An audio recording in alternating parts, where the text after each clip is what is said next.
مشرقی عورت جب زیادہ پڑھ لکھ جاتی ہے تو عورت نہیں رہتی، تھانے دار بن جاتی ہے۔ مرد بڑی نازک مخلوق ہے، اسے عورت کا ہائے کہنا ہی مار دیتا ہے۔ دنیا میں تمہارے نفس سے زیادہ ایسا کوئی سرکش جانور نہیں جو سخت ترین لگام کے لائق ہو۔ تعریف میں بڑی طاقت ہوتی ہے، یہ انسان کے اخلاق سے لے کر معاشیات سب کچھ بگاڑنے کی صلاحیت رکھتی ہے۔ عورتوں کو امیروں سے شادی کا لالچ اور مردوں کو حسن کا لالچ لے ڈوبا۔ دیانتداری، اخلاق، سیرت، اچھے لوگ اور شریف خاندان کو سب نے پیچھے چھوڑ دیا۔ نتیجہ ضلالت، جھگڑے، فساد اور طلاقیں۔ مرد کا تصور ہمیشہ عورت کو عصمت کے تنے ہوئے رسے پر کھڑا کر دیتا ہے۔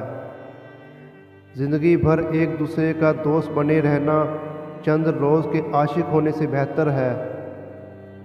ہماری زندگی میں 4 نمبر کی بڑی اہمیت ہے۔ 4 جماعتیں پڑھ لیں تو اب 4 پیسے بھی کما لو، ورنہ 4 لوگ کیا کہیں گے۔ بے وقوف آدمی کا اصل المیہ یہ ہے کہ اس کی کوئی حماقت آخری نہیں ہوتی۔ سب نے یہاں اپنے اپنے حساب سے نقاب اوڑھ رکھے ہیں۔ جو اپنے الفاظ سے یہاں جتنا پارسا نظر آتا ہے وہ اندر سے اتنا ہی گرا ہوا نکلتا ہے۔ عورت کی 2 چیزیں پڑھنے سے عورت کمزور پڑ جاتی ہے۔ اول محبت سے کلائی پکڑنا، دوم پیشانی پر ہاتھ رکھ دینا۔ عورت کی سب سے بڑی عبادت اپنی عزت کی حفاظت کرنا ہے۔ دوستو، اگر آپ میرے چینل پہ نیو ہیں تو چینل کو سبسکرائب کر لیں اور بیل نوٹیفیکیشن کو آن کر لیں تاکہ آنے والی اپڈیٹ سب سے پہلے آپ کو مل سکے۔